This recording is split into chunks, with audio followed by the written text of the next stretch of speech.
What is going on, guys? N1njaHawk here. Today I'm going to be ranking every Crash Team Racing Nitro Field Grand Prix event track from worst to best. Keep in mind this is my own opinion. If you don't know what worst to best is, it's pretty much starts off from the worst track and then ends off with the best track. But otherwise you'll get what I mean when we get into this video. But before we get into this video, let me know in the comments below what videos do you want me to do while I'm busy making my other videos in the meanwhile. But anyways, without any further said, guys, let's jump right into this. But the first question is, what is the worst track? Well, we're going to find out right now. Koala Carnival. Where to begin with this stage? This stage is so bad.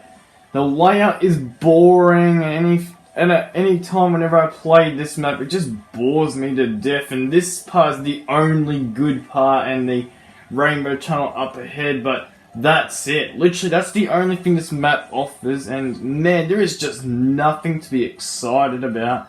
Like, it's just that boring. Like, come on. Like, tell me, what do you see here that's really exciting? I don't see anything that's that exciting. It just looks like any day stuff.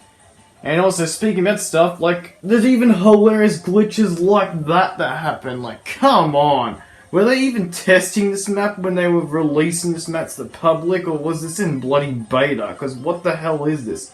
It doesn't feel like the final product. Well, anyways, this map is so bad that honestly, it's just gotta be one of the worst tracks in this game because of just how boring it is. Well, anyways, rather than being so bored to death, let's go over to a new track. Next on the list, we have Twilight Tour. So, what makes Twilight Tour second last, you may be thinking? Well, I'm going to tell you right now. This track has some great pieces like the ramps, and even, of course, the ultimate secret fire path, and even some skills to master. As much as it's not as big as, let's say, some maps that are like stupid hard or any of that stuff, but honestly, I gotta say that this track has a pretty good difficulty and it's really fun. However, my huge problem about it is that's where it ends, since this map is pretty repetitive. Like, it gets so stale so fast. Unlike Koala Carnival, where there is no set pieces. Here there are set pieces, but this map should have been way longer, and also should have been set in either daytime or nighttime, not both at the same time, because it just makes no sense. And plus, I doubt that there was a level like that in Crash Bandicoot, but that's just what I know of. But anyway, had these changes would have been in this map would be nowhere near second last. But anyways, this map definitely comes in at second last place. Next on the list we have Megamix Mania. Before we talk bad about Megamix, let's just say now that this track is really fun to play in. Like, the hazards are pretty enjoyable, and I won't lie, the shortcuts are pretty enjoyable. However, as much as I actually do really enjoy this track, and I actually gotta say I've had more enjoyment than Twilight Tour anytime soon from this track, my huge complaint is I wish there was more hazards and like different obstacles to the track just to make it a little more better. But otherwise, had it had just those little areas, this track might have possibly been in top 3. But outside of that, this track is pretty awesome. Getting more spooky into the list, no, I'm kidding. Getting much better into the list, we have Nina's Nightmare. Where to start with Nina's Nightmare? This track is so awesome. The track looks so nice for a Halloween track, and also this map has such an awesome song, and I really enjoy this track a lot. Like, this track really wanted me to keep playing this game, even when I had my hellish Grand Prix event, which, let's be honest here, I've been having all events after the first one. But anyways, this track is really good, but there's a huge problem. It gets overshadowed by just the better tracks.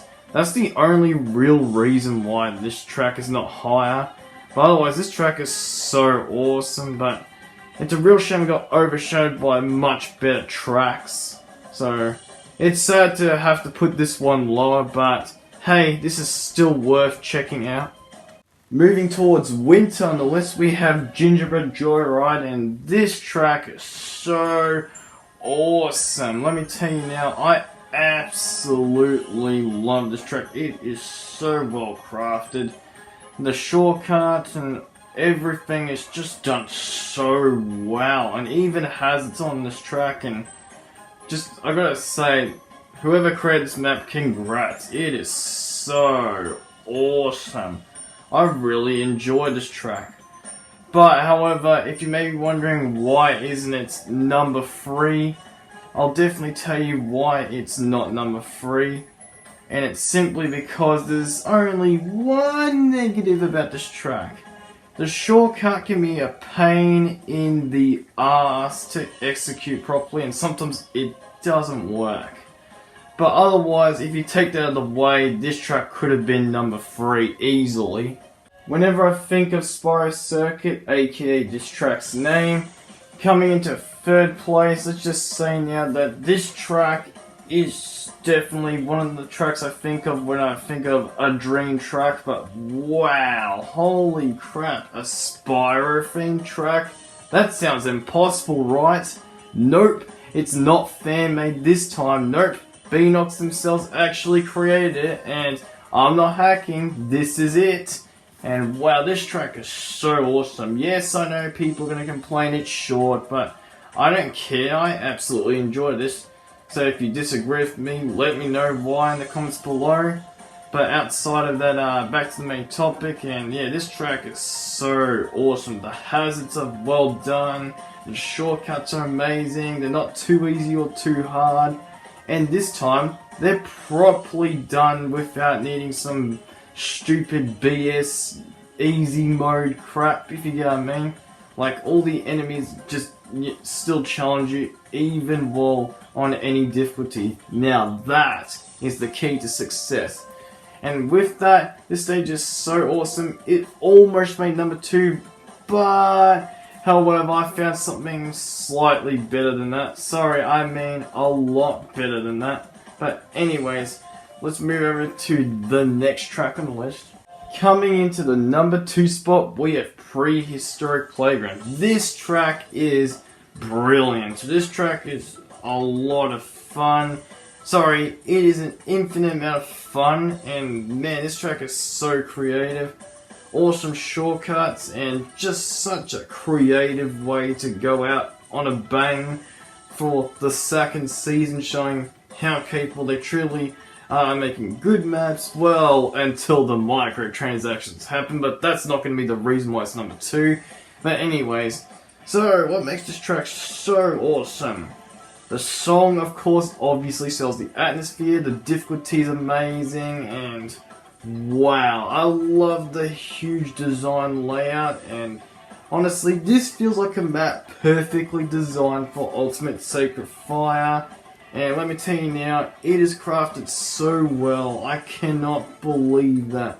I'm gonna say this, but this might be one of my favorite dinosaur theme park track / map in any game. Honestly, this is really enjoyable.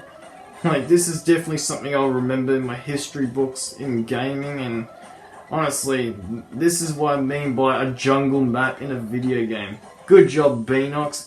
But however, there's only one reason this map is not number 1. There is only one good Ultimate Sacred Fire area. That little small tunnel. And you can easily be knocked off it. But had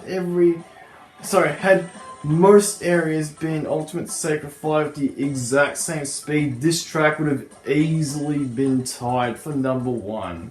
But anyways, so close, and it makes me upset.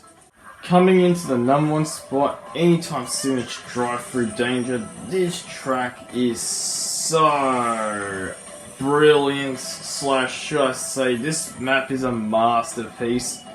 This track has everything I want. Awesome shortcuts, heaps of ways to master the track that people are still figuring out, and yeah, just a whole heap of ways to learn. And holy crap, that music has to be one of the best musics in the season tracks history for the Grand Prix event. Like, man, even exploring this place is so good. Like, you can just tell how much care and injected life is in this track. But wow. This track brings a smile onto my face. Like, this is what I mean by awesome track designs. Something that takes a risk and succeeds with a bang. This is exactly what I mean. And also, Velo's time is actually difficult on this. Of course, now I finally mastered it, but that of course was like, what, 12 days ago? Sorry, more than 12 days ago, but otherwise that's because I was a beginner at the stage, so that doesn't really count. But yeah, this track, wow, just every time I think of this track, I think they ended off on a good note. Even after all the dog poop that I've been through for this game, we can finally end the book with something satisfying, showing that in the end, it only takes one good stage to show how much care they really do care about their own game in the first place.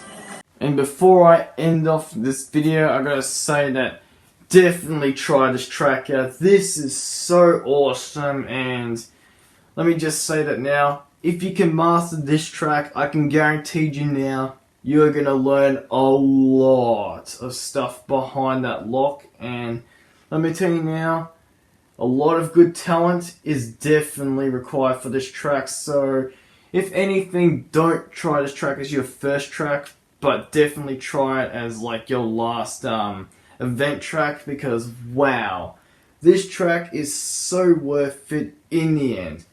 Beanox, you have done it again, and for that you guys get a bloody platinum medal. No, sorry, you get a bloody masterpiece medal. Happily ever after, it certainly was.